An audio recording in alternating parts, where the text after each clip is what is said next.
وَأَلْقَيْتُ عَلَيْكَ مَحَبَّةً مِّنِّي. یہ جو ناک میں پانی ڈالنے کا اللہ تعالیٰ نے نبی صلی اللہ علیہ وسلم نے فرمایا ہے کہ آج آپ کی سائنس کہتی ہے کہ ناک کے اندر ایک چھوٹا سا برش ہوتا ہے جس کے ریشے ہوتے ہیں، جیسے برش کے ریشے ہوتے ہیں، وہ آنکھ سے نظر نہیں آتے۔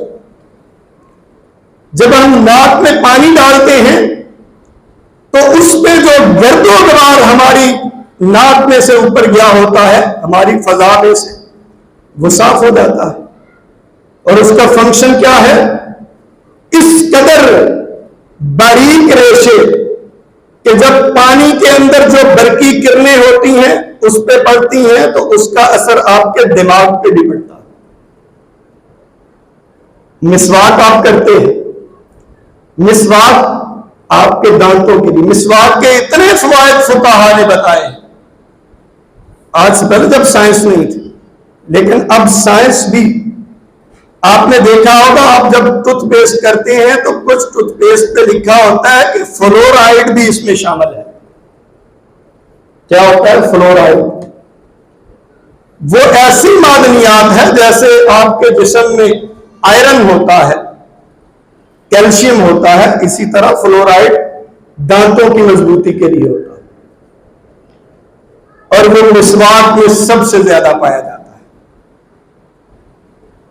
دانتوں کو فلورائڈ چاہیے، ان کو قائم ہونے کے لیے، ان کو توانا ہونے کے لیے، ان کو مضبوط ہونے کے لیے، اس کی صحت کے لیے، اس کو بیماریوں سے بچاؤ کے لیے وہ فلورائڈ چاہیے ہوتا ہے۔ اور وہ مسواک کے اندر اپنی ٹوتھ پیسٹوں سے زیادہ اس میں تو کیمیکل بنا کے ڈالا ہوتا ہے نا، وہ اوریجنل فلورائڈ ہوتا ہے۔ اور اس سے کیا ہوتا ہے؟ آپ کے سارا کا سارا جسم کا نظام اس سے بہتر ہوتا ہے، حتیٰ کہ جو آپ کھانا کھاتے ہیں اس کے ہضم میں بھی مدد کرتا ہے۔ اگر آپ مسواک نہیں کریں گے، جو شخص مسواک کرتا ہے اس کے منہ سے بدبو نہیں آئے گی، اس کے دانتوں کو کیڑا نہیں لگے، دانت اس کے مضبوط ہوں گے، اس کا نظام ہضم بہتر ہوگا۔ کتنے فائدے اس سے بھی زیادہ ہیں۔